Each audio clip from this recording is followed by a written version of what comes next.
Continuamos con el segundo bloque titulado La cartografía y el arte, que cuenta con la participación de otros 3 ponentes. Comenzamos con el primero, Sandra Sáenz López Pérez, profesora ayudante, doctor en el Departamento de Historia y Teoría del Arte de la Universidad Autónoma de Madrid.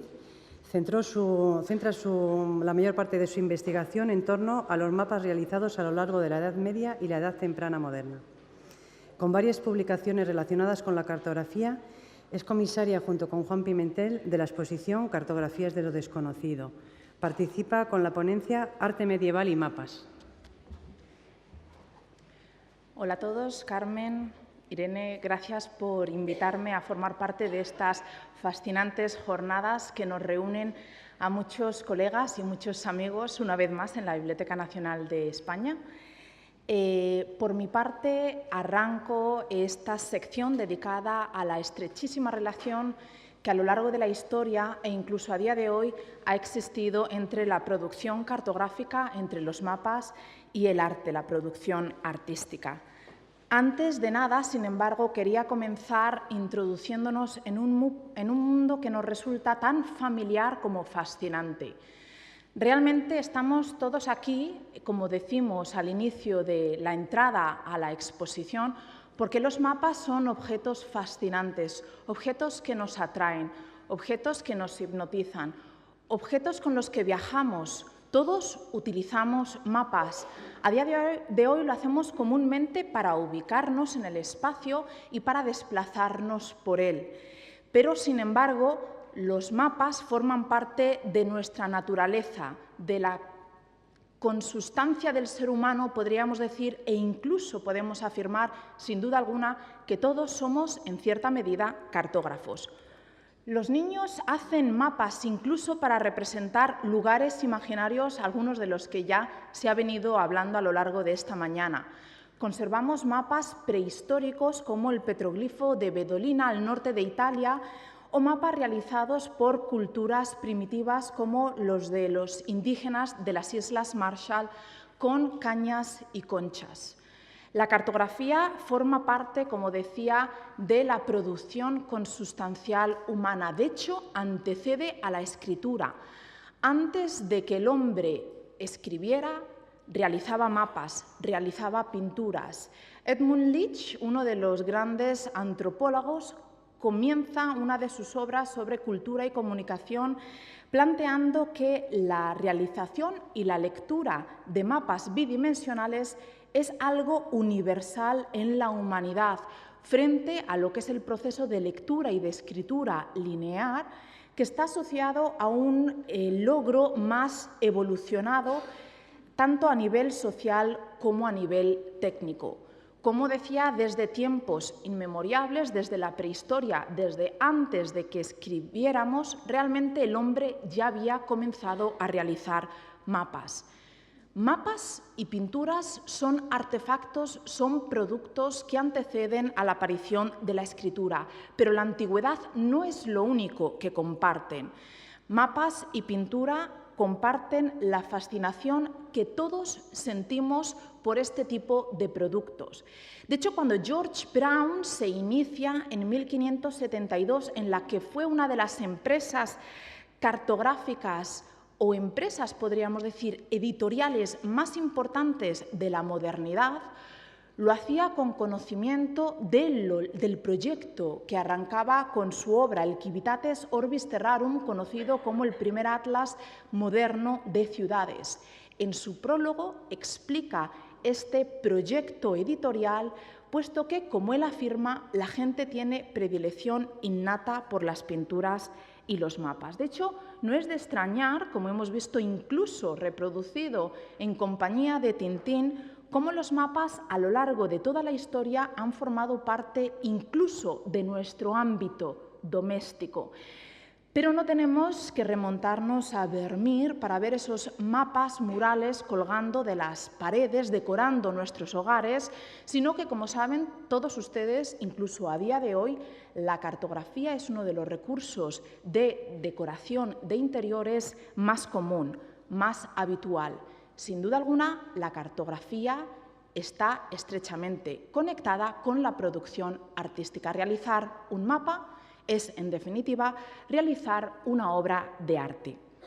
Dentro de lo que es la historiografía, el estudio científico de la cartografía, nos debemos de remontar al siglo XIX, de la mano de autores como el segundo vizconde de Santarém, que produjo obras en las que, a través de reproducciones facsimilares manuales realizadas con la técnica litográfica, reproducía algunos de los ejemplos más antiguos de la cartografía. En este caso, les pongo el detalle de África, del continente africano, en la carta de Juan de la Cosa, un mapa que estoy segura de que todos ustedes conocen y que, si no, les invito a que salgan al término de estas jornadas al Museo Naval para conocer una de las joyas cartográficas que poseemos en nuestro territorio, que poseemos en nuestro patrimonio cultural y que está accesible al público de forma permanente. Como les decía, tenemos que remontarnos al siglo XIX para comenzar a encontrar esos intereses por la cartografía antigua, como se solía llamar, sobre todo la cartografía medieval, y encontrar esos primeros esbozos, esas primeras imágenes que permitían su estudio. Otra de las contribuciones la encontramos de mano de François Jomard, el que fue director de lo que actualmente es el Departamento de Mapas de la Bibliothèque Nationale de France, reproduciendo de nuevo en imágenes litográficas otras grandes obras emblemáticas de la cartografía antigua, de nuevo medieval. Si con la carta de Juan de la Cosa poníamos fin al medievo con la inserción del primer mapa mundi en el que se incorpora América, lo hacemos también de la mano de Jomard con esta reproducción facsimilar del globo de Martin Behaim de 1492, paradojas de la vida, como bien saben, el mismo año en el que Cristóbal Colón ponía pie en el territorio americano, en el Nuevo Mundo.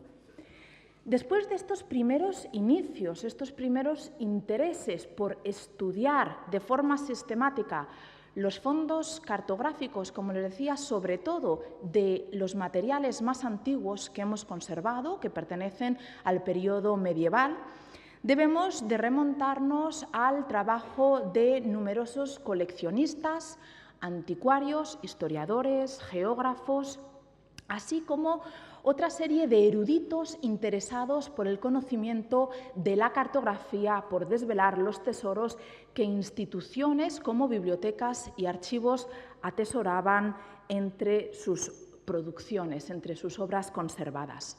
Sin embargo, desde el punto de vista académico, desde el punto de vista científico, realmente la inserción, la importancia de reconocer la cartografía como obra de estudio humanística vino de la mano de Brian Harley y David Woodward, principalmente en la década de los 70 del siglo pasado. Ambos cartógrafos, ambos geógrafos de origen británico, coincidieron en Estados Unidos, en la Universidad de Wisconsin, en Madison, donde iniciaron un proyecto conocido como The History of Cartography Project, que aún continúa en la actualidad de la mano de grandes historiadores norteamericanos principalmente. Tanto Brian Harley como David Woodward introdujeron las primeras producciones científicas, podríamos decir, de la historia de la cartografía, como estas series que continúa en la actualidad, publicándose nuevos volúmenes, publicados por la University of Chicago Press. Dentro de la producción propia de Brian Harley podríamos destacar el compendio de sus ensayos reunidos en La nueva naturaleza de los mapas y, por destacar uno de los ejemplos, uno de los productos editoriales que salieron de la mano de David Woodward, mencionaría la edición de Art and Cartography, Arte y Cartografía, con lo que ya plenamente pone de relieve esa estrecha vinculación, esa estrecha relación que se reconoce a nivel académico desde la década de los 70 entre el arte y la cartografía. A la sombra de Brian Harley y de David Woodward, numerosos historiadores del arte hemos trabajado reivindicando la importancia de los mapas como objeto, como producto artístico. De todos ellos, y por centrarme al periodo medieval, que es en el que yo me centro, quería destacar las producciones de investigadores como Serafín Moralejo, que aunque puntuales son absolutamente maravillosas para conocer lo que esconden, lo que representan mapas altomedievales como el del Beato del Burgo de Osma, o productos o ediciones, trabajos sobre cartografía como los llevados a cabo por Alessandro Scafi o Marcia Kupfer, respectivamente, uno centrándose en la imagen del paraíso, sobre todo en la cartografía del medievo, y otra centrándose en el interesante Mapamundi de Herford, al que volveré más adelante, que es una de las joyas cartográficas que nos ha llegado de la Edad Media. ¿Por qué cartografía medieval y arte medieval están estrechamente vinculados? Porque realmente cuando uno investiga, cuando uno profundiza en la esencia de los mapas medievales, encuentra que incluso en el propio concepto de mapa medieval se esconde, subyace la idea de imagen, la idea de pintura, en definitiva, la idea de obra de arte. Si le preguntáramos a Cresques Abraham, uno de los judíos cartógrafos judíos de la isla de Mallorca, de la importantísima producción cartográfica náutica que nos lega la Corona de Aragón, sobre todo, como decía, producida en la isla de Mallorca, ¿qué es un mapa? Este respondería, como así lo hizo en su célebre Atlas catalán, como Mapamundi significa la imagen del mundo, de las diversas épocas del mundo, de las distintas regiones que hay sobre la Tierra, de las distintas razas, los distintos tipos de gentes que en ella habitan. En definitiva, la idea, la definición, el significado de Mapamundi viene a ser, como les decía, imagen, representación, incluso pintura. Si accedemos a otra obra cartográfica, y con esta vamos a introducirnos en el Beato de Fernando I y Sancha, uno de los beatos más espectaculares que se han conservado, custodiado en esta institución, que pueden ver en la exposición, vemos cómo la imagen cartográfica está introducida por el concepto pintura.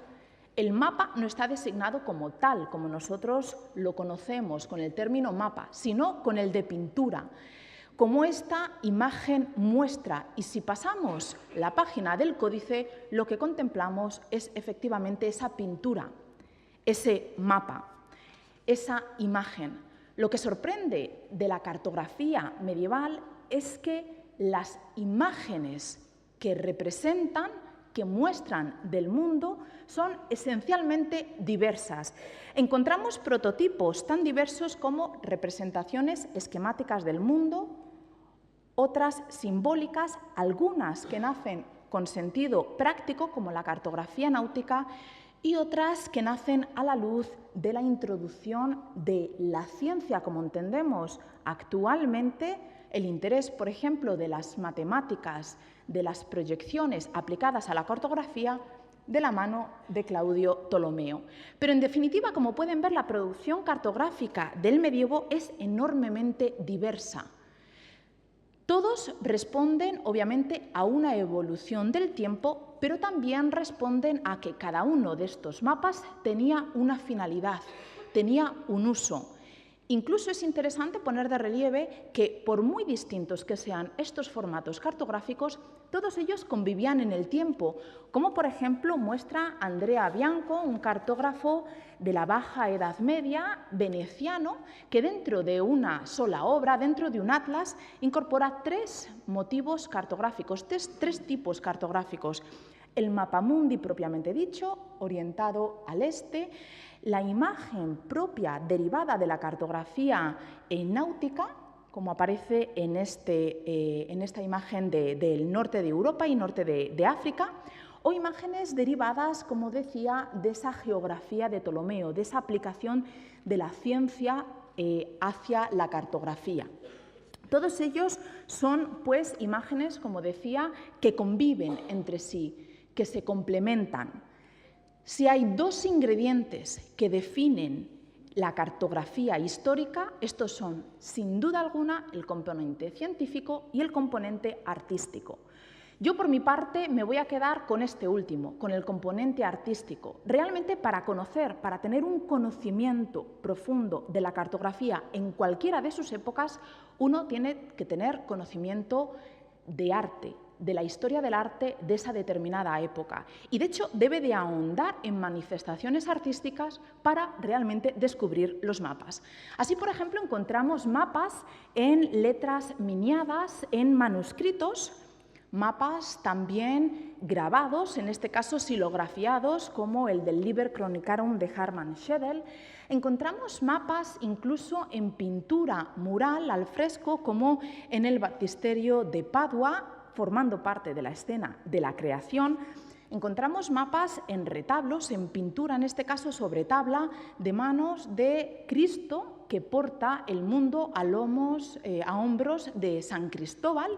Encontramos mapas realizados con las más diversas técnicas artísticas, como el mosaico, en el célebre mosaico jordano de Madaba, de Tierra Santa. Les muestro un detalle de Jerusalén, e incluso lo encontramos realizado con la técnica de la vidriera, como en estas vidrieras de la Catedral de Canterbury, donde un mundo tripartito, un mundo esquemático, es repartido entre los 3 hijos de Noé. Como puso de relieve David Woodward, no solo encontramos cartografía en el arte, no solo encontramos la técnica artística propiamente dicha aplicada a la realización de un mapa, sino que incluso encontramos destellos de una cierta sensibilidad estética. Y eso lo explicaba con este mapa llamado el mapa de San Jerónimo, donde un defecto del pergamino, del soporte donde se representaba este mapa, en esta zona de aquí, coincidía con el lugar donde iba a ubicarse la isla de Creta. Y para corregirlo, el cartógrafo, el artista que está detrás de este mapa, lo que hizo fue coser con piel otro fragmento también de pergamino, haciendo, fíjense, que el contorno del cosido coincidiera con la línea del contorno de la isla, es decir, para disimular, para unificar, como decía David Woodward, con un claro sentido, con un claro cuidado estético. De hecho, nuestros cartógrafos artistas, cuando los podemos identificar, cuando les podemos poner nombre y cara, coinciden en muchísimas ocasiones con los propios artistas que están, por ejemplo, iluminando manuscritos, iluminando códices. Así tenemos al afamado Florencio de Valeránica, de Burgos, y a su discípulo Sancho, que en el colofón de la inmensa, la monumental Biblia que iluminan y que copian, conocida como la Biblia de San Isidoro de León, por encontrarse ahí, levantan sus copas para celebrar que han conseguido llegar a término este monumental producto manuscrito. Entre las numerosas imágenes encontramos también la de un mapa. Por supuesto, los mapas forman parte del mundo manuscrito, del mundo medieval. También podemos poner cara al menos a 2 de los posibles artífices del Beato de Gerona, que contiene imágenes como este mapa, ya que tanto el pintor Emeterio como el escriba senior fueron retratados en el conocidísimo Scriptorium de San Salvador de Tábara, que aparecen trabajando en la composición, en la ejecución de un códice. Quizá podríamos imaginarnos el propio Beato de Gerona, que, como les decía, contienen un mapa. Si avanzamos en el tiempo y pasamos a la Baja Edad Media, encontramos cómo en determinados detalles, por ejemplo, del Atlas catalán, concretamente la producción de las tiendas del pueblo tuareg, un pueblo nómada norteafricano que cabalga en camellos y habita en tiendas, coinciden con las que el mismo autor, que está detrás del mapa y detrás de esta Biblia, de las que les muestro un fragmento, había utilizado para representar las tiendas de Jacob y sus esposas. Es decir, está la misma mano, está la misma autoría tanto para un producto cartográfico como para un manuscrito. La Biblia Farji, que es, para los que no la conozcan, uno de los ejemplares sin duda alguna más destacados dentro de la historia del arte hebreo. Además, para esta época conservamos fuentes escritas, información documental, donde se nos habla que un cartógrafo se formaba como sirviente y aprendiz, en el caso de Samuel Corchós, conocido en la producción cartográfica con el nombre cristiano de Meciá de Viladestes. Como les decía, se conocen como servidor y aprendiz de realizador de brújulas y de iluminar. Están, pues, iluminando manuscritos, iluminando mapas. Son artistas que producen indistintamente uno u otra obra. De hecho, conservamos información documental, como por ejemplo la que se desprende de este contrato, de unos mapas desgraciadamente perdidos. Solo nos ha llegado el texto donde se enumera cada una de las imágenes que contenían los mapas, producto del trabajo conjunto del mallorquín Jafuda Cresques y el genovés Francesco Beccari. Como ven, indicado en amarillo, se enumeran en ese contrato las distintas imágenes de figuras, animales, naves, galeras, peces, ciudades y castilletes, árboles que se incluyeron en el mapamundi. Todo se enumera, al igual que se enumeran las imágenes cuando podemos tener acceso a un contrato de un manuscrito de esta misma época, porque todo tiene un coste. Tony Campbell, otro de los investigadores que ha trabajado profundamente en la producción de la cartografía bajo medieval, advierte que, sin embargo, no debemos de afirmar que no hubo cartógrafo que trabajara de forma aislada. Sin embargo, podríamos más bien asumir que, a la luz de lo que hemos conservado, estos talleres de cartografía, al menos en la Baja Edad Media, eran realmente hervidores donde intervenían distintas manos. Para que se hagan una idea, del taller de Gabriel Balseca, del que solo hemos conservado firmados o atribuidos a él o a su taller 4 ejemplares, se calcula, lo ha calculado Ramón Pujades, que debieron de producirse unos 2.000 ejemplares como esta carta, que es una de las que hemos conservado en mejor estado de conservación, expuesta actualmente en el Museo Marítimo de Barcelona. Tanta producción implica, como les decía, una realización de múltiples manos que intervenían en la factura de un mapa. De hecho, las fuentes documentales y las obras que hemos conservado nos hablan de esta red de cooperación entre incluso cartógrafos o artistas de distinta procedencia. Les recuerdo, volviendo a ese contrato del que hemos perdido los ejemplares que se derivaron del mismo, que el mallorquín Jafuda Cresques está trabajando con un genovés identificado como pintor de cartas de navegar. Por supuesto, si avanzamos en el tiempo y nos metemos ya al término de la cartografía medieval, con la producción de la geografía de Ptolomeo, nos encontramos con ejemplares tan espectaculares desde el punto de vista artístico como el manuscrito de la geografía de Ptolomeo, manuscrito italiano, conservado en esta institución y que tienen también en la exposición, que es uno de los más bellos, uno de los más delicados desde el punto de vista artístico, ya que el artista se deleitó en pintar cientos y cientos de animales y seres monstruosos en todas sus aguas. De hecho, este ejemplar, que debió de pertenecer a Alfonso V de Aragón, es descrito en la documentación contemporánea como una cosmografía de Ptolomeo con pinturas bellísima. Por supuesto, no niego en absoluto el valor artístico de ejemplares como al que les invito a que conozcan, si no han accedido al mismo, pero fíjense cómo cambia a nivel artístico cuando una obra similar es realizada por un pintor realmente de la talla como era Piero del Masayo. Fíjense cómo maneja el claroscuro, por ejemplo, del elemento orográfico. Obviamente, Piero del Masayo, uno de los iluminadores de la Florencia bajo medieval más conocidos, produjo obras de este nivel o incluso obras en las que insertó mapas modernos en formato manuscrito que por supuesto fueron a su vez superadas cuando lo encontramos de la mano de grandes artistas o científicos como el propio Leonardo da Vinci. Los mapas eran y son obras de arte y, de hecho, fueron obras atesoradas, ansiadas por los estamentos más elevados de la sociedad. Aquí vemos cómo, de manos de Jean Germain, a través de esta miniatura de presentación, Felipe el Bueno recoge un mapa, adopta un mapa que le fue entregado al mismo. Por supuesto, sabemos que el Atlas catalán se encuentra en la Biblioteca Nacional de Francia porque en un momento dado, en 1381, el infante Juan de Aragón se lo regaló al monarca francés que acababa de acceder al trono.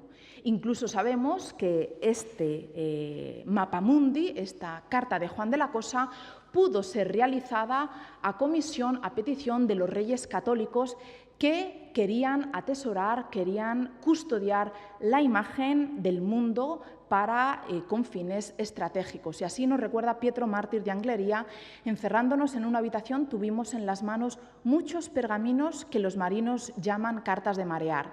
De entre todas se conservan como más recomendables las que compuso aquel Juan de la Cosa.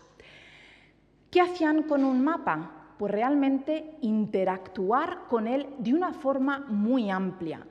En el colofón, que podríamos considerar el colofón del Mapamundi de Herford, se recuerda que esta historia, así es llamado el mapa, lo pide su autor Richard de Haldimand, que aquellos que posean, lean, escuchen o vean esta historia recen por la salvación de su alma.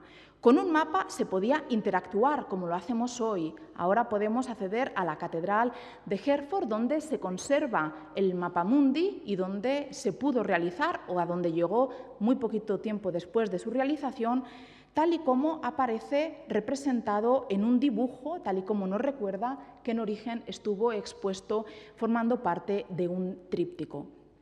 Como decía, con los mapas se interactúa como lo hacemos hoy.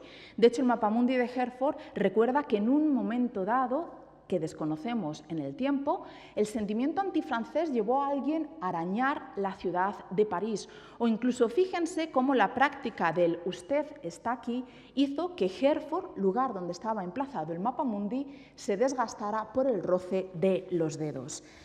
Interactuamos con los mapas al igual que el hombre medieval lo hacía. Sin embargo, en el momento en el que estos objetos cayeron en desuso, en el momento en el que la producción medieval quedó obsoleta, pasaron a recibir otros usos más tristes, menos propios de la cartografía, como es la reutilización de estos mapas como pergamino viejo para, por ejemplo, reencuadernaciones tanto de manuscritos o de libros impresos que, una vez que se ha realizado la tarea de restauración, han salido a la luz, o incluso usos tan disímiles como los de la propia cartografía, como es recortar este pergamino para hacer de sus distintas partes, sus distintos fragmentos, marcapáginas de un libro, como hizo un notario de Perpiñán en el siglo XVI con esta carta atribuida a Gabriel Balseca. Termino con un final más feliz, el del mapa del Beato de Saint-Sever, que en un momento dado, también incierto en la historia, fue arrancado del códice, pero en este caso no fue desmembrado, posiblemente por la atracción que suponen y que han supuesto la cartografía medieval a lo largo del tiempo. Reapareció en una tienda de anticuarios en París en el siglo XIX. Fue adquirido por la Biblioteca Nacional de Francia, que ya conservaba el códice, el resto del ejemplar, y felizmente reintegrado al manuscrito en el que en un momento dado se originó. Y por mi parte, nada más, terminar con esta fascinación que supone para todos nosotros la cartografía y muy especialmente, al menos para mí, la cartografía medieval. Muchas gracias.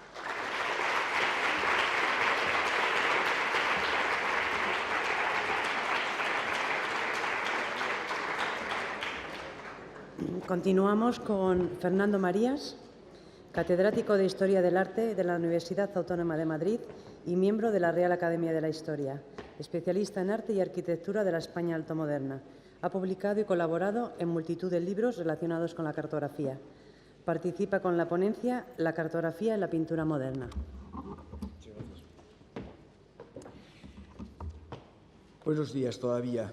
Quisiera agradecer, en primer lugar, a la Biblioteca Nacional, a Ana Santos, evidentemente a Carmen García Calatayud, la invitación a participar en estas jornadas y saludar muy especialmente a Juan Pimentel y a Sandra Sáenz López, que nos han ofrecido este regalo de la exposición Cartografías de lo desconocido.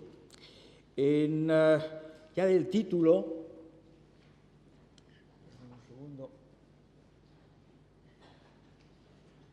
plantearía un problema hasta qué punto las cartografías son solo de lo desconocido o de lo conocido, o si lo desconocido tenemos como hasta cierto punto la materia de los sueños tiene que estar construido, ¿cuál de ellos? No se sabe, construido sobre lo conocido, sobre nuestra memoria visual, sobre nuestra cultura visual. En el prólogo, el amigo Luis Alberto de Cuenca, que como poeta y traductor sabe del carácter biunívoco de las palabras, señala que un mapa es una ilusión. Y un mapa, como ilusión, tiene un doble significado. Por un lado, situarnos en un mundo de lo ficticio, en el cual podemos imaginar que recorremos esos territorios que hemos estado viendo esta mañana, acompañados de la mano de Tintin o de la mano de Jules Verne, o de la mano de Hans Holbein y las imágenes de Utopía. Podemos imaginarnos a nosotros, por lo tanto, recorriendo esos lugares de lo desconocido, de lo inexistente, de la pura ficción. Pero también una ilusión es la capacidad que nosotros tenemos de reconocer como realidad lo que no es exclusivamente sino una apariencia, y todas las imágenes son fundamentalmente apariencia. Si nos enfrentamos con esta primera imagen que ya hemos visto, el arte del pintor de Johannes Vermeer de Delft, encontraríamos que está retratando a una alegoría, a una personificación de Clio, por lo tanto de la historia, y enfrentándose el pintor, diríamos, a dos ámbitos de lo que sería la práctica artística de la época moderna. Me limitaré a la época moderna, que es la que me ha tocado en suerte esta mañana. Quiere decir que tanto la historia, tanto la pintura que vuelve los ojos hacia la mitología, la historia antigua o contemporánea, los hechos religiosos, es pura y simplemente ficción. Nadie los ha visto. Y por lo tanto, diríamos, está creando con las artes propias del pintor una ficción que podría ser, diríamos, similar a la que se nos presenta en el mapa orientado hacia el oeste de las 17 provincias unidas de los Países Bajos, que nos presenta el propio Johannes Vermeer y que nos muestra, diríamos, algo que nadie prácticamente, hasta ni siquiera los viajes en globo, sino hasta ni siquiera los viajes aéreos, y hasta este punto los viajes espaciales de la segunda mitad del siglo XX, ha podido tener una visión similar. Es decir, que en montones de la cartografía tenemos que ser conscientes que frente a las virtudes de la pintura, que nos hace ver lo que ni se ha visto, ni podríamos haber visto, pero con los elementos de la visión y de la ilusión visual, sin embargo, los mapas tienden a convertirse en un instrumento fundamentalmente de imagen notacional, casi en paralelo al mundo, diríamos, de lo que podría ser una secuencia de blancas, de corcheas, de semicorcheas, en los cuales imaginativamente, a través de un proceso mental, podemos reconstruir e incluso oír las armonías en nuestra cabeza. Cuando nos enfrentamos de la mano, si queremos, de un Claudio Ptolomeo, del cual no llegaron a las imágenes, sino que tuvieron que ser reconstruidas en el siglo XV o en el siglo XVI, a esta tipificación de lo que sería una cosmografía, una geografía o una corografía se tendía a vincular, diríamos, a asociar alegóricamente con estructuras de la representación antropomórfica. La geografía representaría en el conjunto del globo terráqueo con el rostro de una persona, mientras que la coreografía o un lugar pequeño se representaría el fragmento de un ojo o una oreja. Es evidente que la cosmografía representaría otra cosa, pero estos dos mundos es una asociación absolutamente falsa. Los ojos, las orejas, la cabeza de un personaje lo vemos y, sin embargo, no tenemos hasta prácticamente el mundo, ni siquiera el tolemaico, una representación que no sea convencional. Convencional en la geografía de los dibujantes que se aproximan, o los pintores que se aproximan a la geografía de Ptolomeo, que se aproximan, como en este caso también Piero del Masallo, a la coreografía de una ciudad como Florencia. Nadie ve Florencia de esta forma.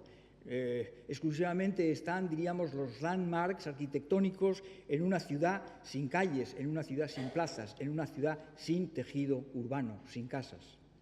Naturalmente, la cosmografía es también, diríamos, reproducida desde un mundo, diríamos, tardomedieval, en el cual desde la esfera de la Tierra se van sucediendo las diferentes esferas de las estrellas errantes o de los planetas hasta llegar, diríamos, a ese mundo del empirio, pero en el cual se puede vincular también, como hacen los dibujantes de Hartmann Schedel, no solamente con esa misma estructura cosmográfica, sino más allá de lo que sería el empirio, un mundo que es el cielo, en donde habita el Padre Eterno, rodeado de las diferentes jerarquías angélicas, que naturalmente es pura ficción que nadie ha visto.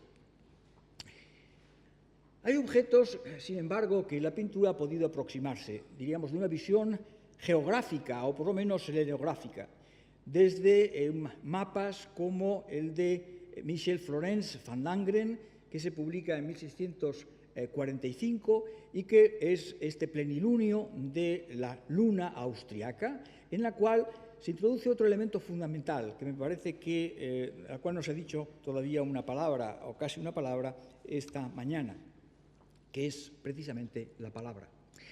El mapa de Van Langren no solamente está dedicado a Felipe IV, sino que además está con todos los nombres de todos los mares, de todos los volcanes, de todas las cordilleras, nombrados, dedicándolos a todos y cada uno de los elementos de la familia austriaca, occidental u oriental, hispánica o austriaca en sentido estricto, porque evidentemente no hay ningún mapa que realmente cumpla sus funciones que no tenga palabras. Y hasta cierto punto el elemento de denominación, de dar nombre a los diferentes lugares, es un elemento consustancial.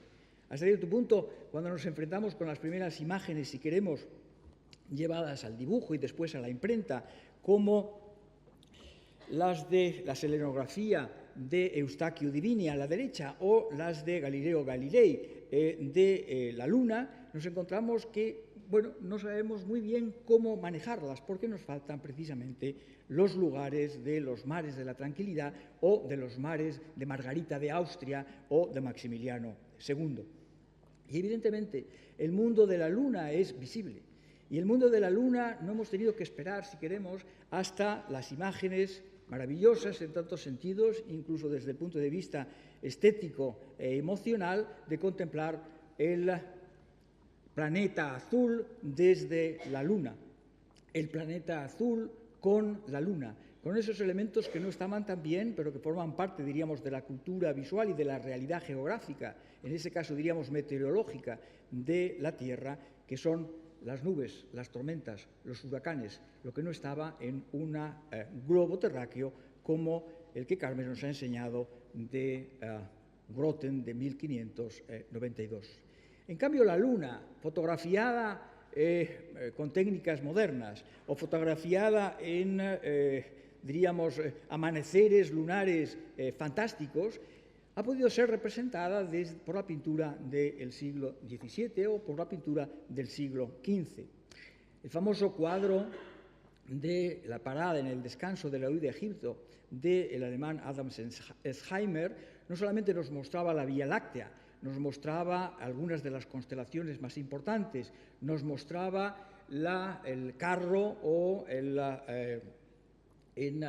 parte superior derecha, sino una luna llena, digamos, un plenilunio tan magnífico, tan luminoso, prácticamente como el que Jan van Eyck, prácticamente 200 años antes, había introducido en la crucifixión en el Monte Calvario, hoy en el Metropolitan de Nueva York, por encima de unos montes nevados que se han vinculado últimamente con Sierra Nevada, pero en la cual nos demostraba, diríamos, una pulsión cartográfica en Jan van Eyck, una pulsión fundamentalmente científica que eliminaba, diríamos, de un plumazo lo que serían las tradicionales representaciones de la luna o del sol, en términos, diríamos, hoy casi diríamos, de emoticones, por lo tanto, de imágenes absolutamente convencionales, con carita, con ojos, con nariz y con boca más o menos sonriente.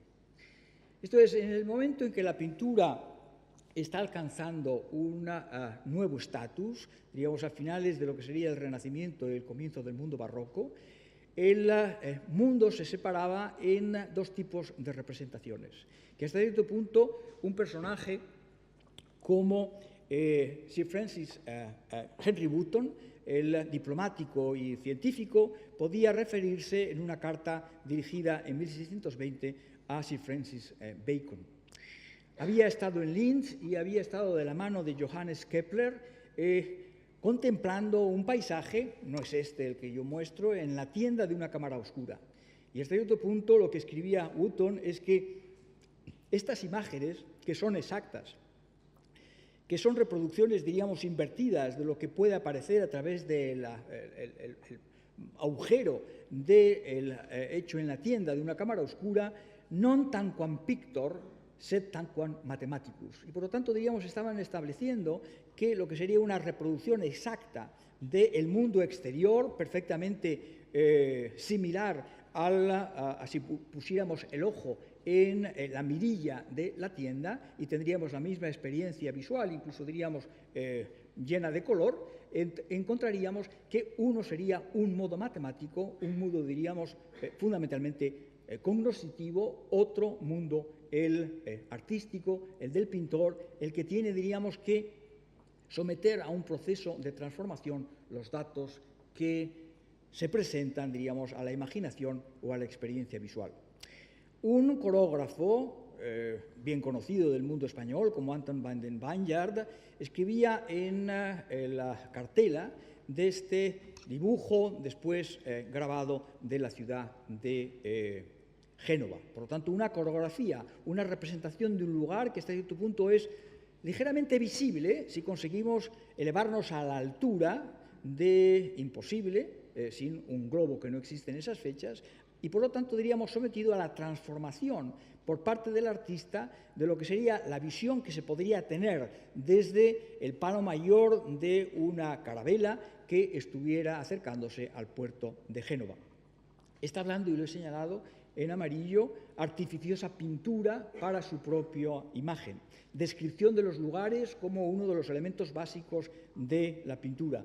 Y desde este punto solo le faltaría un elemento que es el color en la descripción de todos los elementos, porque hace falta un conocimiento matemático, un conocimiento de la proporción, de la perspectiva, para poder, diríamos, disminuir, configurar, escorzar, tratar correctamente todos los elementos de una visión coreográfica.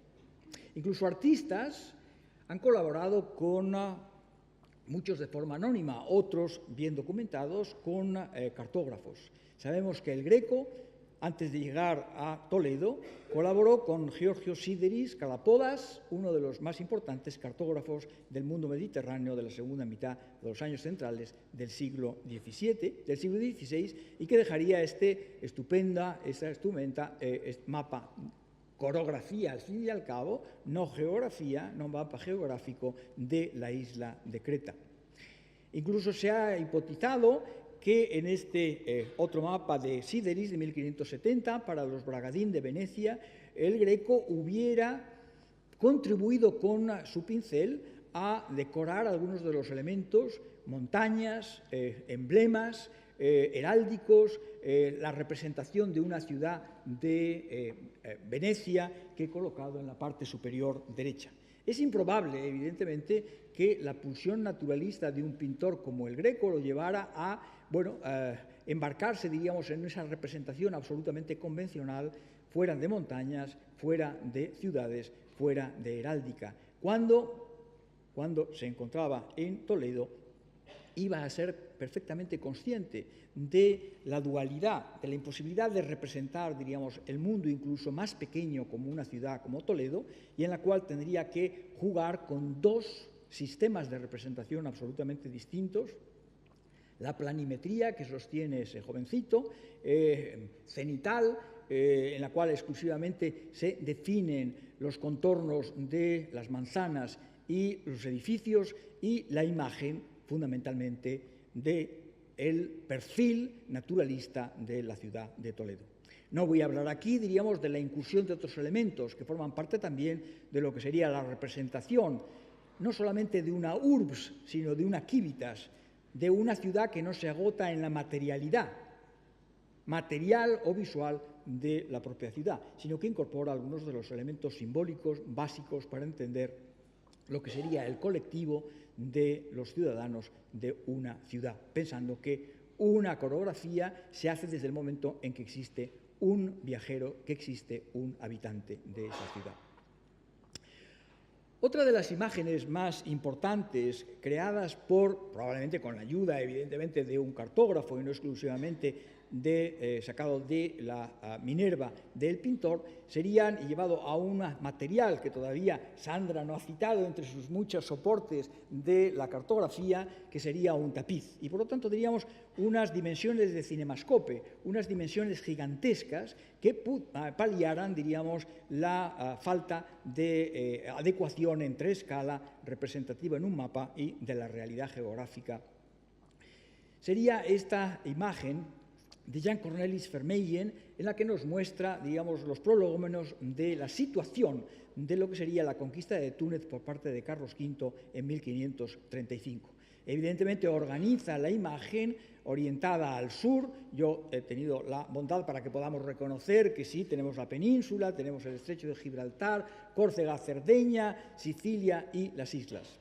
Y evidentemente nuestro pintor Jean Cornelis Vermeyen, que se autorrepresenta a sí mismo en el territorio tunecino y por lo tanto diríamos introduce un elemento básico para lo que sería la ilusión de realidad que representa la pintura y también la cartografía en ciertos sentidos, se representa como un pintor que ejecuta una imagen al vivo.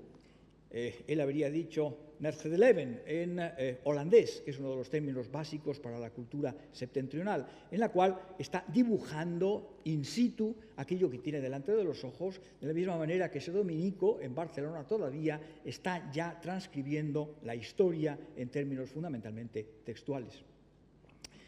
En las cartelas aparecen dos en latín y en castellano unas explicaciones largas de esa primera imagen que hemos podido ver, en la cual se nos cuenta qué es lo que va a ocurrir. Pero me interesa más, diríamos, esta escena en la cual aparece la cartela con el compás, con las medidas del propio Jean Cornelis Vermeyen, empezando con la cuenta de leguas, cuenta de millas, y una escritura que se dice: solo se figura en esta obra la semejanza del hecho, cuanto más al propio fue posible, y porque para bien entenderlo conviene tener noticia de las regiones y provincias en que los negocios pasaron y donde los aparejos se proveyeron, en este paño se tratará de ello tan al natural que ninguna cosa tocante a la cosmografía se puede desear, teniendo mucho más respecto, dice en otro momento, a la precisión de su asiento que a la propiedad de la pintura. Por lo tanto, diríamos a la capacidad de transmitir una experiencia visual. Y así como esto se ha hecho en lo de la mar, conforme a la cosmografía, así en lo de la tierra el pintor ha observado lo que a su arte, el arte del pintor, se debe. El arte del pintor, que volvemos a Jan Vermeer de Delft. el cual nos muestra también, diríamos, una situación ambigua. No solamente coloca ese mapa de las 17 provincias, que puede tener una intencionalidad política, una intencionalidad religiosa, de unificación de un territorio bajo un credo y de, evidentemente, un elogio de la tierra patria en su unidad y no en su separación entre lo que después sería los Países Bajos del Sur y la República de Holanda. También nos muestra, diríamos, el género al cual está apelando, descriptio, y está firmando, no sé si es visible,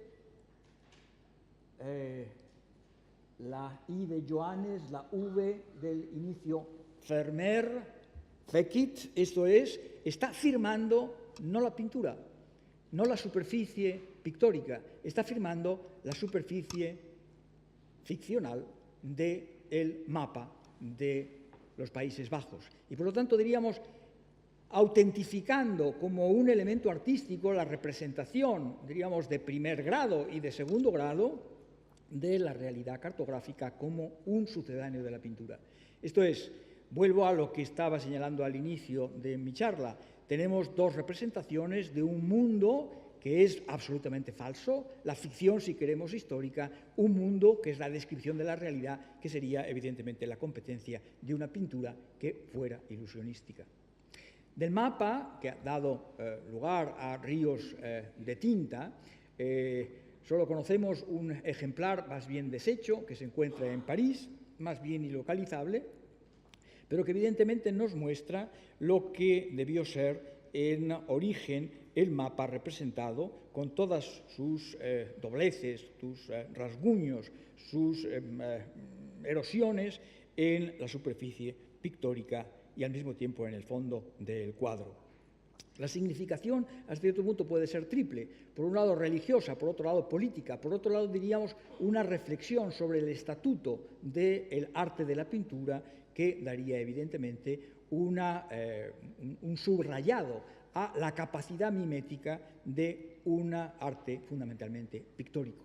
Y no un arte, diríamos, convencional, en el cual se nos muestra Bélgica como el Leo Belgicus, como el triunfador, diríamos, que puede amenazar tanto al imperio austriaco español como a Inglaterra, y que evidentemente tiene que transformar, diríamos, la orientación de la imagen para poder, diríamos, presentarse como rampante heráldico realmente amenazador. Y esa es una tradición que podemos encontrar en el mundo medieval desde prácticamente el siglo XIV. Esas imágenes que, desde un punto, parecen sacadas de una alianza de civilizaciones en las que, en unos casos, la mujer africana coquetea con el varón europeo o a la inversa. En imágenes que se nos muestran, esta ya la hemos visto, diríamos, una imagen de una Europa que termina siendo prácticamente Isabel I de Inglaterra, aunque sea definida como el invictísimo emperador romano.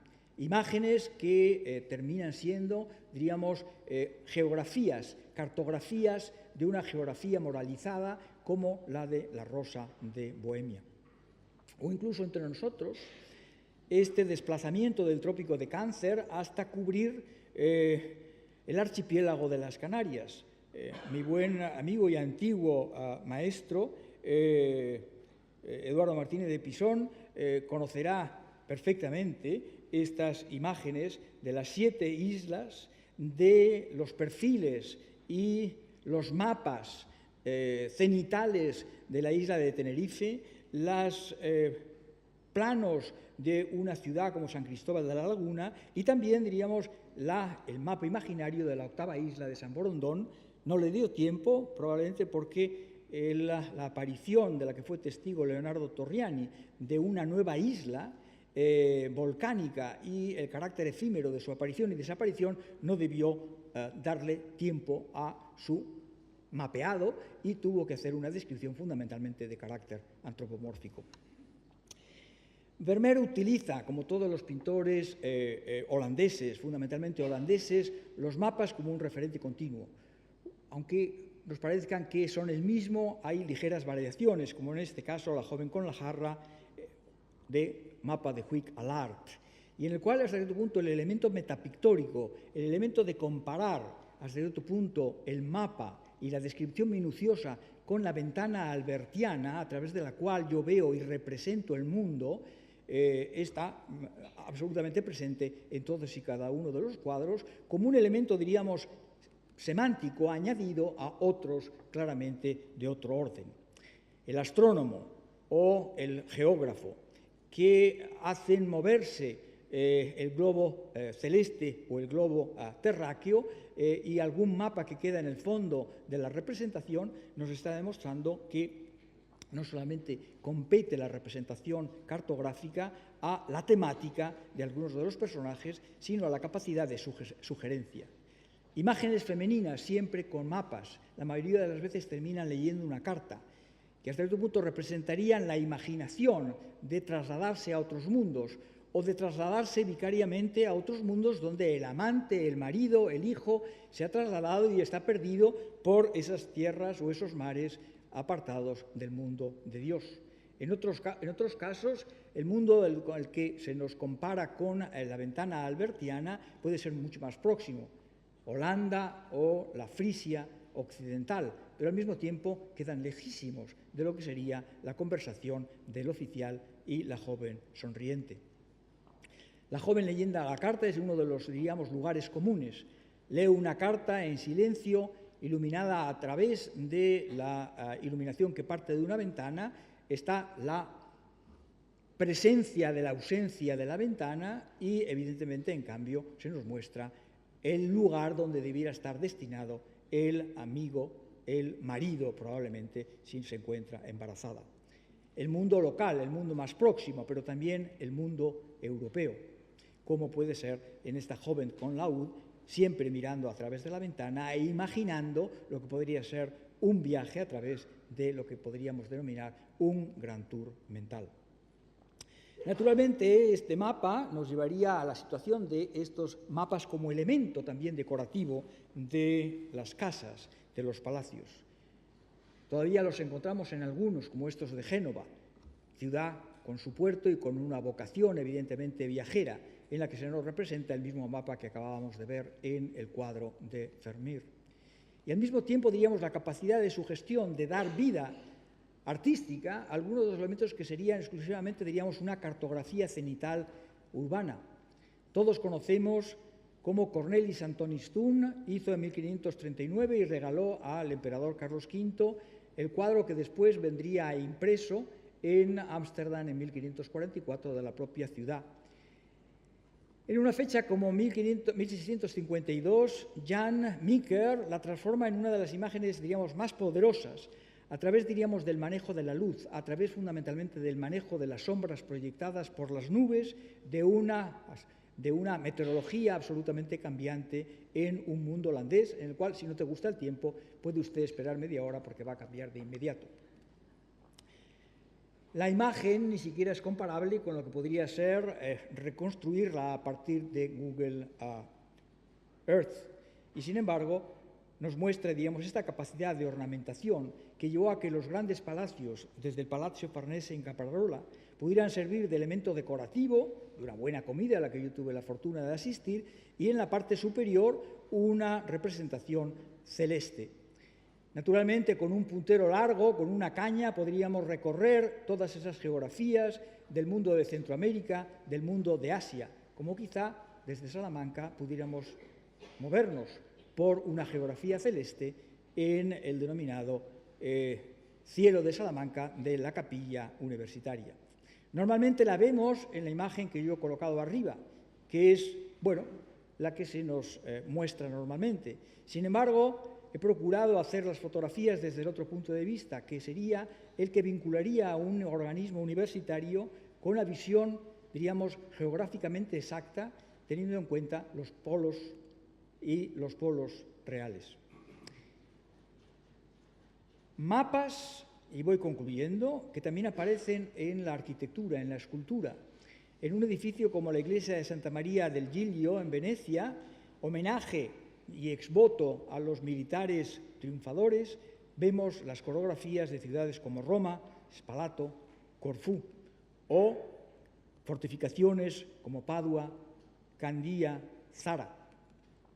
Y evidentemente podemos encontrar todavía esos mapas gigantescos colgantes, expuestos sobre una pared desde el mundo de la Oceanía al mundo asiático, al mundo del globo terráqueo, en esta imagen dedicada al conde de Peñaranda, don Gaspar de Bracamonte y Guzmán, a estas imágenes dedicadas al gran viajero Jan Maurits de Nassau. O incluso, porque tampoco podemos, diríamos, ser inconscientes con respecto a que ese mundo asiático tiene también sus globos terráqueos, tiene sus mapas de la China, quizá no planos, pero también utilizados como un elemento que pudiera permitir, diríamos, una decoración y al mismo tiempo una aproximación fundamentalmente cognoscitiva a la realidad de un plano del 18 como este biombo espléndido con esa China de color azul. Los globos terráqueos, evidentemente, es otra forma cartográfica. Y es una forma cartográfica con la que concluyo, porque es uno de los elementos en que los pintores encontraron que había elementos más interesantes. No solo porque pudieran representarse el mundo del globo celeste o del globo cosmográfico o del globo terráqueo, sino también porque podían ser un reclamo para la capacidad de sugestión artística en la pintura. Es una asignatura pendiente el que si no tenemos muchos mapas en la pintura española, pues en cambio tenemos muchos más globos terráqueos de los que quisiéramos, porque hasta cierto punto nadie se ha ocupado de ellos hasta la fecha. Y evidentemente deberían tener también alguna significación, no solamente de orden moral, como en esta Vanitas de Viena de Antonio de Pereda, en la cual, bueno, el poder, la gloria, el mundo es vanidad de vanidades, sino también porque a lo mejor el geógrafo o el Demócrito de Velázquez en Rouen lo que nos señala es un mapa en el cual el mundo de lo que tenemos delante, que es España, el norte de África, está colocado cabeza abajo y, por lo tanto, se ríe de un mundo que está, como dirían, que está no boca arriba, sino fundamentalmente boca abajo y, por lo tanto, se convierte en una caricatura, en una cartografía de lo risible. Muchas gracias.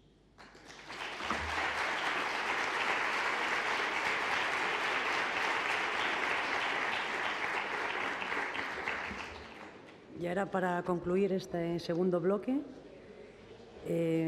presentamos a Santiago Morilla.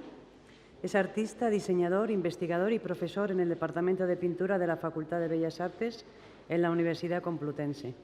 Ha realizado numerosas exposiciones y autor de varios libros. Participa con la ponencia Cartografías Artísticas Contemporáneas.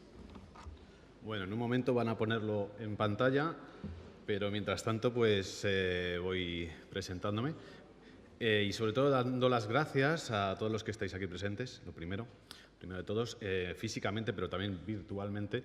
Hay que recordar que esta ponencia se está viendo también en streaming, en internet, y que luego también se verá en YouTube. Gracias, Carmen, gracias, Juan, gracias, Sandra, por esa fantástica también exposición que tenéis ahora mismo y, bueno, hacer extensible esa gratitud, como he dicho al principio, a todo el mundo que está aquí. Cartografía, arte, hoy. Serían, digamos, los tres términos de mi ponencia.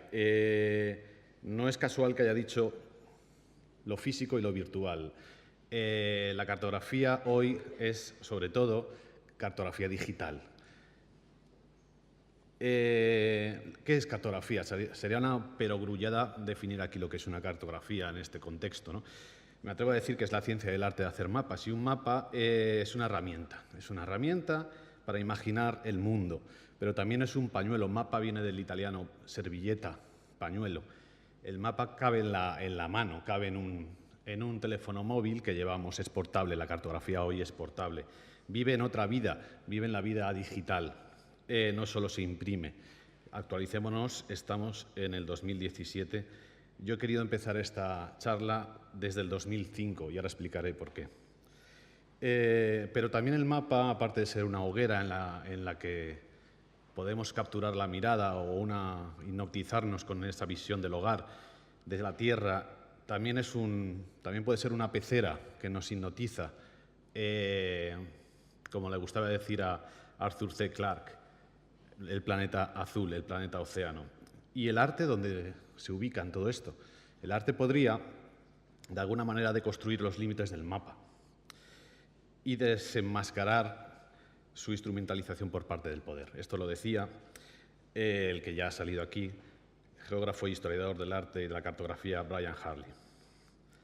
El mapa es hoy el nuevo paradigma de una realidad basada en la gestión y visualización de datos. No es casual tampoco que todos los mapas digitales, la cartografía digital, los sistemas de georreferenciación, los GIS y todos los mapas que integran telecomunicación e información aparezcan en la ciencia ficción, pero también en el cine, a través de películas como Caso Bourne o muchas otras, donde se planifican las invasiones y las geoestrategias a través del mapa. He dividido la charla en 4 apartados. Primero voy a introducir 4 obras o imágenes paradigmáticas desde mi punto de vista y 3 años clave. Después hablaré de lo físico en el arte, cómo el arte penetra en el territorio para luego ser cartografiado. Luego hablaré de lo inmaterial cartográfico y luego hablaré de las prácticas artísticas que integran lo físico y lo virtual, el panorama matero-virtual. Y me gusta empezar con esta imagen, que es una sátira. Me gusta empezar con esta imagen, aunque no es tan conocida, quizás en este contexto sí, es el mapa mundi del Bufón, del siglo XVI, es un grabado. Arriba del mapa mundi podéis ver «Conócete a ti mismo», la autoimpuesta tarea del ser humano de conocerse a sí mismo constantemente a través del mapa, como también rezaba la leyenda del templo de Apolo en Delfos. Podemos conocernos a través del mapa, podemos conocer el mundo a través del mapa, podemos conocernos a nosotros mismos. También dice en la leyenda de la izquierda, y esta es bastante curiosa de analizar, Demócrito de Abdea se rió del mundo. Heráclito de Éfeso lloró por él y Epictonius Cosmopolites lo representó. Podemos pensar que el tal Epictonius es el autor del mapa, pero es un mapa que se enmascara, se hace invisible a través de un mote o de un seudónimo, que es Epictonius, porque Epictonius Cosmopolites en latín significa un hombre corriente, un hombre cualquiera. Y entonces el dibujante, el artista, el cartógrafo, se está poniendo a la misma altura que los filósofos a los que cita. Y además representa al mundo en un traje de bufón. El arte, la crítica, la comedia, puede desenmascarar la instrumentalización del territorio que hacen los reyes para conquistar territorios o instrumentalizar la epidermis del planeta para sus propios beneficios y caprichos, ¿no? Y además es que ese artista puede reírse y puede decirle verdades sin que le mate el rey. Esta es otra imagen paradigmática, es obvia cuál es, ¿no? ¿Qué es? ¿Qué vemos aquí? Vemos el mundo. Pero no es tan obvio porque esta fue la primera imagen que se publicó, que se mostró, donde podíamos ver el planeta en su plenitud. O sea, se había visto una antes de la Luna, pero esta, que es la de la misión Apolo 17, mostraba el planeta en su plenitud. Y además lo mostraba boca abajo. Luego esta se viró. Lo que estaba en el norte estaba al sur y lo que estaba al sur estaba al norte. Se viró para tranquilidad de muchos. Se normalizó la imagen. Inauguró una nueva conciencia del planeta. Podíamos normalizar por fin el acceso a la contemplación cenital del planeta a todos los hombres corrientes como Pictonius. Además, seguíamos con la autoimpuesta tarea de conocernos a nosotros mismos, ¿no? De observar también a la madre tierra, a Gaia, de conectarnos entre nosotros. Además, esta imagen entró en la casa, se reprodujo hasta la saciedad, se convirtió en póster, entró en nuestra normalización de lo que era el planeta, se domesticó. Pero también se manipuló, como he dicho antes, ¿no? Esta es otra tercera imagen que me gusta también poner, que es en el 2002, la anterior era en 1972, esta es de 2002, nos vamos acercando al 2005 Estas imágenes cartográficas que luego se integraron, satelitales mejor dicho, que luego se integraron en las cartografías digitales, cuando todavía no estaba popularizado el geonavegador más importante que tenemos, que es Google Earth e incluso Google Maps, hay otros muchos, pero antes de que se popularizaran en abierto gratis, pues no estamos tan acostumbrados a ver imágenes satelitales. Y Colin Powell, a lo mejor os acordáis de este momento, mostró estas imágenes como evidencias de que en Irak se estaban produciendo bombas químicas de destrucción masiva. Estas imágenes se mostraron como evidencias para legitimar un acto de guerra, para instrumentalizar otra vez, digamos, a través de la cartografía, una acción sobre el terreno, ¿no? Y dijo así en el Consejo de Naciones Unidas: permítame unas palabras sobre las imágenes vía satélite antes de que pase a mostrárselas. Las fotos que estoy a punto de enseñarles son a veces difíciles de interpretar por una persona normal, otra vez la normalidad de una persona corriente, como pueda ser yo mismo. Se estaba queriendo hacer invisible él mismo, quitándose el muerto, por así decirlo, vulgarmente, diciendo que habían sido sus técnicos, sus interpretadores de la imagen los que habían detectado eso. Bueno, quizás el vacío y el poder tengan que reverberar de alguna manera, como siempre se ha hecho en la historia de la cartografía. Y sigamos un poquito más adelante. Ya llego al 2005, que es donde quiero empezar la charla y donde penetra el arte en todo esto, ¿no? La charla de por qué he elegido todas estas imágenes se comprenderá ahora mismo. Bien, a ver si aparece la imagen, perdonad.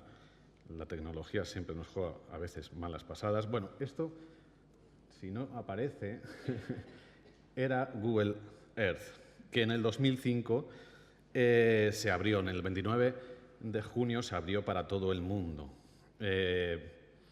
Google Earth y Google Maps como programas de cartografías digitales geoespaciales que acercaban, digamos, esa visión del mundo, no solo ya privilegio de,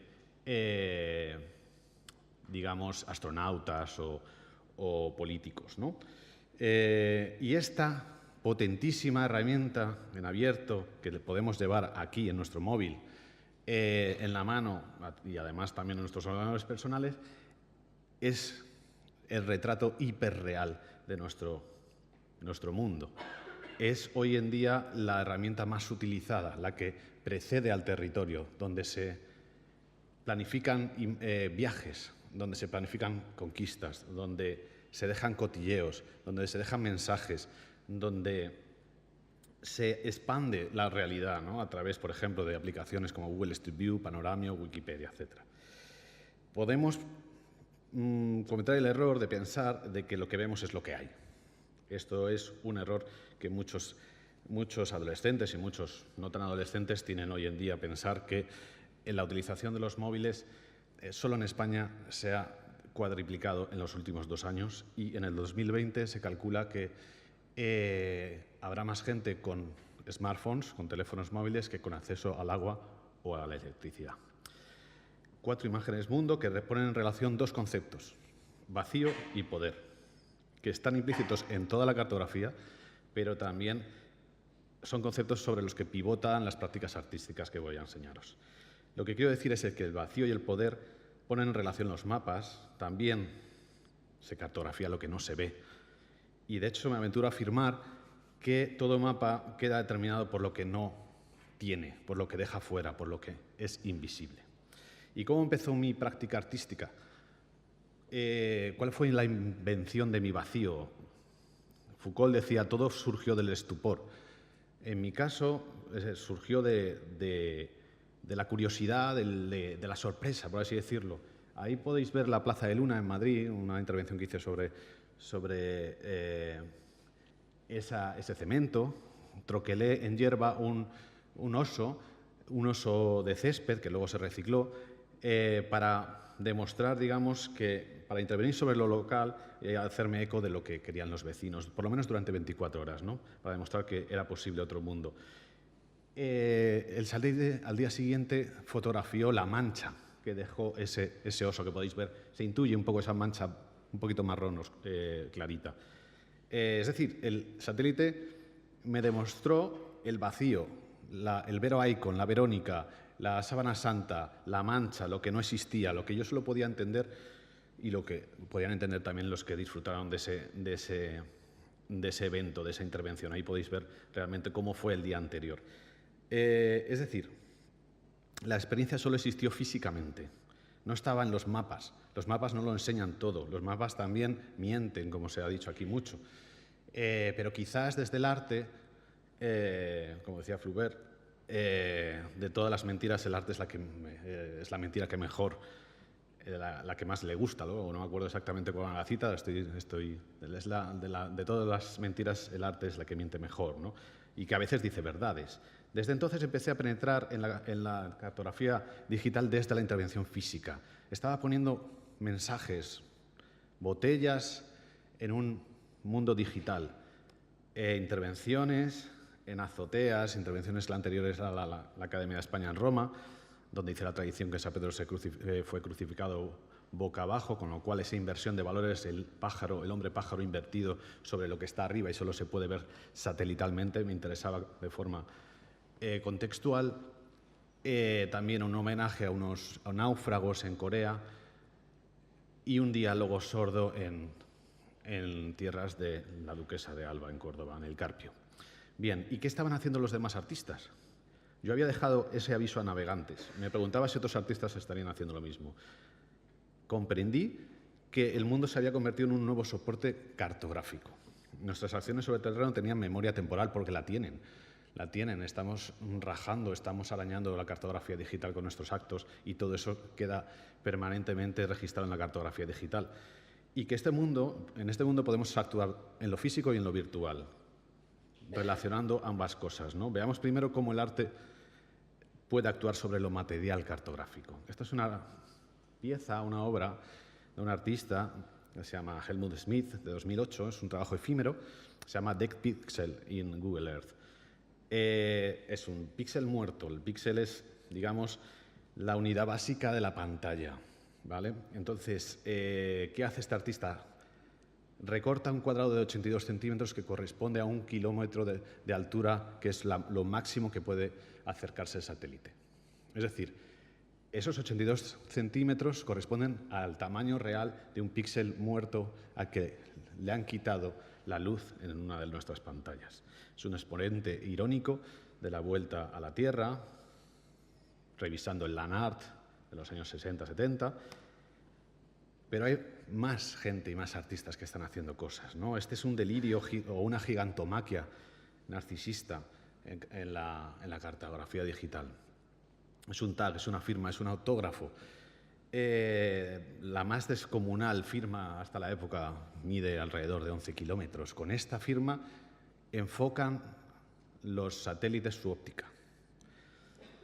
Es un tejano, un propietario de una explotación maderera, que ha decidido talar los árboles para que su firma se establezca, digamos, en la epidermis del planeta, ¿no? Bien, el vacío provocado otra vez el vacío y el poder. El vacío, en este caso de los árboles talados, es ese vacío premeditado, en contraste con lo lleno, como decía Oteiza. El vacío no es sino en contraste con lo lleno.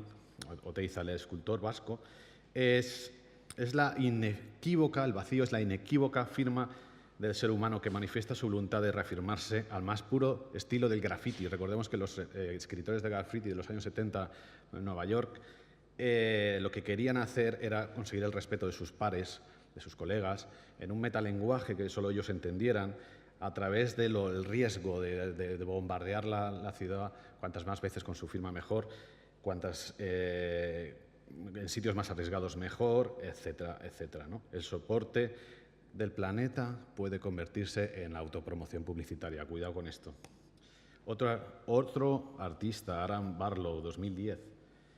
Lo gracioso de este trabajo es que coloca un localizador físico, una chincheta, con la misma estética de esas marcas que tiene la cartografía digital, para jugar con la ambigüedad entre lo que es verdad y lo que es mentira, lo que es virtual, lo que es físico, ¿no?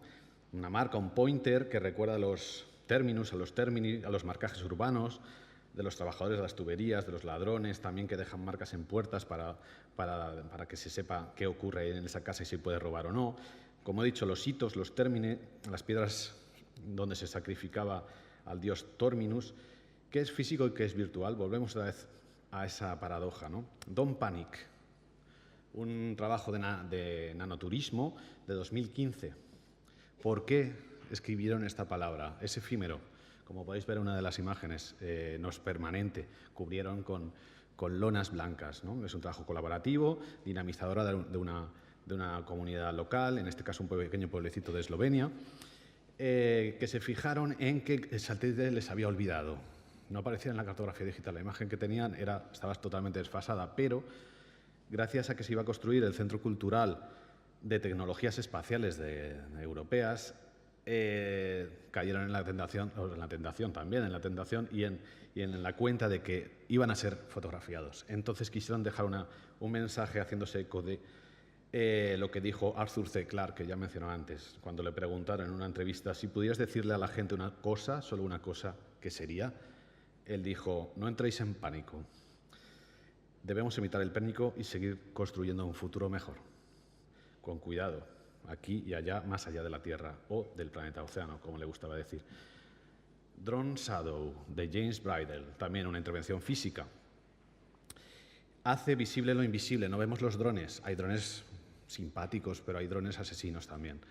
Él lo que hace es dibujar con cinta blanca, con el mismo código visual, digamos, de los asesinatos sobre el cemento de la escena del crimen, los drones que son tipológicamente potenciales asesinos, ¿no?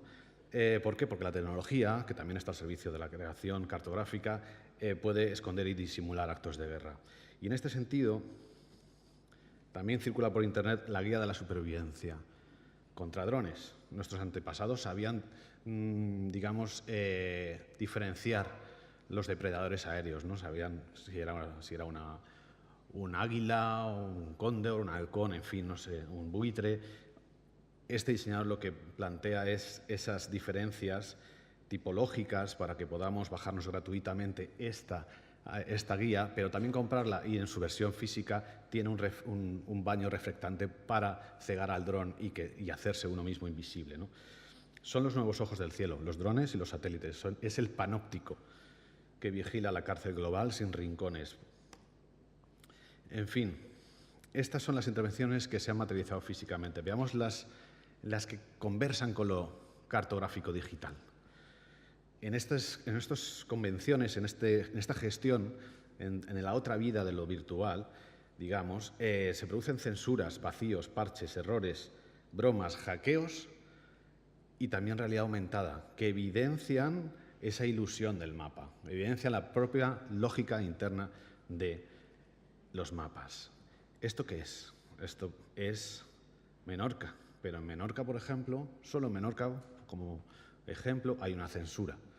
Esto está en todos los mapas hoy en día. Hay censuras por todos sitios, simplemente hay que saber verlas. Y es el gobierno local, a través del Ministerio de Defensa, quien decide qué se censura. Lo chulo de esto, lo sintomático de esto, o lo curioso, es que cada gobierno tiene su forma especial de censurar. Algunos hacen un blur, es decir, un desenfoque, otros solapan imágenes, otros reemplazan y otros pixelan. Esta es la obra de una artista holandesa que selecciona en un trabajo de archivo y resignifica a través de la práctica artística las censuras del gobierno holandés. El gobierno holandés es el único que tiene, digamos, esta tipología de censura, ¿no? Un poco heredera del género pictórico cubista y postimpresionista, ¿no? ¿Qué hay debajo? Bueno, pues hay palacios, hay aeropuertos, hay centrales térmicas, en fin. Se protege virtualmente a un país de alguna amenaza humana que podría ser real o física a través de las técnicas heredadas del camuflaje. Recordar que el camuflaje es una herencia de las vanguardias artísticas. Los artistas franceses, la Primera Guerra Mundial, fueron los diseñadores del camuflaje. Pero en la cartografía digital, en esas particularidades virtuales que tenemos que tener en cuenta, también se producen vacíos. Las cartas náuticas del siglo XVIII y XIX decían que aquí había una isla, Sandy Island, al lado de Nueva Zelanda y Australia, ¿no? Sin embargo, el satélite nunca pudo fotografiarla. Está en Google Earth porque estaba en las cartas náuticas, pero no existe realmente. Fue un barco en 2012 desde Sydney para demostrar si estábamos hablando de un vacío, de un supuesto o de una evidencia. Efectivamente no estaba. ¿Qué pasó con Sandy Island? No lo sabemos. Podía ser coral, espuma, podía ser un volcán que soltó algo. No importa. El caso es que, o sí importa, pero el caso es que nos está poniendo en evidencia el error de la ficción cartográfica otra vez, ¿no? Sabemos que hay parches en la ficción cartográfica. No todo se fotografía, el mar no se fotografía. Y no se fotografía lo mismo una ciudad que el campo, porque no se considera de interés. Y es que además se ha dicho aquí también, en el mundo hay nubes. Entonces, hay diferentes tiempos de exposición y el mapa se parchea. Vivimos en la cartografía digital la experiencia de un gran patchwork, de una gran tela parcheada y cosida y remendada en diferentes tiempos, en diferentes momentos espaciotemporales. Se solapan. Este es un trabajo de Clement Bala que navega los errores de la cartografía digital de Google Earth a través de las autopistas americanas. Pensemos que Google Earth es un Mercator digitalizado, utiliza su propia lógica de proyección, pero totaliza su propia lógica interna. Podemos pensar que esto es la realidad. Si esto lo ve mi hijo de 3 años, ¿por qué no va a pensar que eso es así? Hay más trabajos. El trabajo de este artista es seleccionar, navegar, resignificar, digamos, esas imágenes, buscando los errores para evidenciar cómo funcionan los sistemas de cartografía, ¿no? ¿Qué es ficción? ¿Qué es realidad? Aquí se ha hablado mucho. Otra particularidad de lo digital es el hackeo. Hay artistas que hackean la cartografía, pero es que incluso lo hace Google Earth. Si te vas, digamos, de la lupa hacia atrás, haces un zoom out. El Día de los Inocentes, que se celebra el 1 de abril en el mundo anglosajón, de repente el mundo se convirtió en Pangea, el gran continente antes de la deriva de los continentes, ¿no? En fin, esto es lo que puede hacer Google en la representación, y si puede hacer esto, ¿qué no puede hacer? Bien, vamos a ver otro apartado, que es el arte locativo, ¿vale? Hablábamos de lo digital, de lo físico, de lo digital, y ahora del arte locativo, la interacción entre el espacio físico y el espacio de los datos. En eso estamos ahora. Cada usuario revisa su smartphone una media de 150 veces al día. Eso es una media. Alguien lo revisa 1000, otros lo revisan 50. Es decir, volvamos a pensar el mundo desde el mapa y el mapa como un mundo. El mundo que es hoy ya híbrido. Estamos online y offline. Lo offline determina lo online y viceversa. Esto es un artista que se llama Momo, es un grafitero también, que hizo una firma invisible, una firma invisible a pie de calle, digamos, donde fue pintando, derramando pintura, pero solo visible a través de su orientación por GPS y la visibilización, digamos, a través de la cartografía digital, ¿no? Ahora asistimos a una nueva estética del desplazamiento. Todos, por el hecho de tener un teléfono móvil, estamos dibujando, somos dibujantes pasivos. Se puede traquear, se puede saber cuál ha sido nuestro recorrido político, porque un recorrido también es tomar decisiones a tiempo real, y todo eso queda monitorizado. Estos artistas evidencian, digamos, la arbitrariedad de nuestro recorrido o todo lo contrario.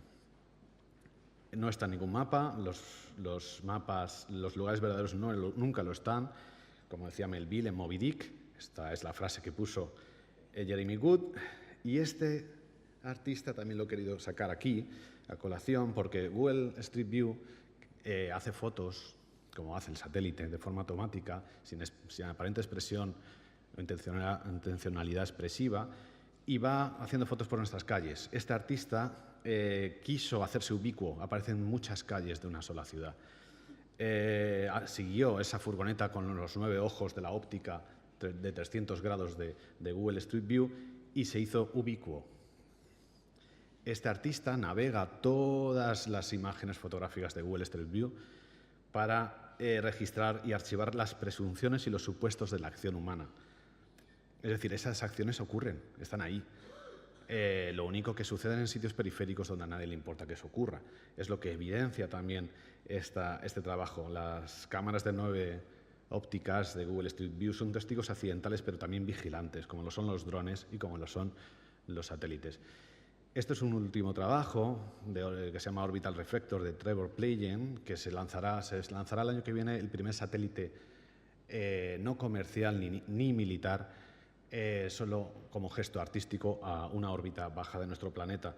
Lo que hará es que con ese diamante reflector creará una nueva estrella en el firmamento. El año que viene veremos una nueva estrella en el firmamento. Gracias a este artista, o por culpa de este artista. Lo que él quiere es, como dice, una de las razones más importantes que el arte te puede ofrecer es la razón para mirar algo, incluso darte permiso para hacerlo, una razón para que mires al cielo y pienses sobre qué es aquello que estás mirando. Posiciones de lo desconocido. Unos artistas monitorizan 52 satélites que están ahora mismo funcionando y que no están dentro de las listas oficiales. Y lo demuestran porque se pueden ver a simple vista, bueno, con un equipamiento de astrónomo, y se cartografían y se posicionan en esa intervención. Bien, estas propuestas y estas prácticas artísticas son indudablemente hoy mediación entre el conocimiento y la experiencia del espacio, porque cartografiar también es cartografiar el espacio físico y el virtual, incluso otros planetas. Y rescatan desde la poética del encuentro entre lo físico y lo virtual algunos debates como el que el mapa no solo explora áreas geográficas, sino, quizás más importante, para mí al menos, explora áreas psíquicas. El mapa explora áreas psíquicas. Y estos mapas nos exploran a nosotros mismos, como decía al principio, y nos proponen desafíos. Ese desafío tiene que ver con el área psíquica, nuestros miedos, nuestros deseos, nuestros vacíos, el horror vacuo y la lucha del poder y vacío, y la lucha sobre todo por el conocimiento. Esta revolución no va a ser cartografiada, o sí, depende de cómo actuemos sobre los mapas, porque, dejo un solo dato, dentro de poco no solo los mapas cartográficos, la cartografía digital, será fotográfica o hipertextual o multicapa, será vídeo a tiempo real. Gracias.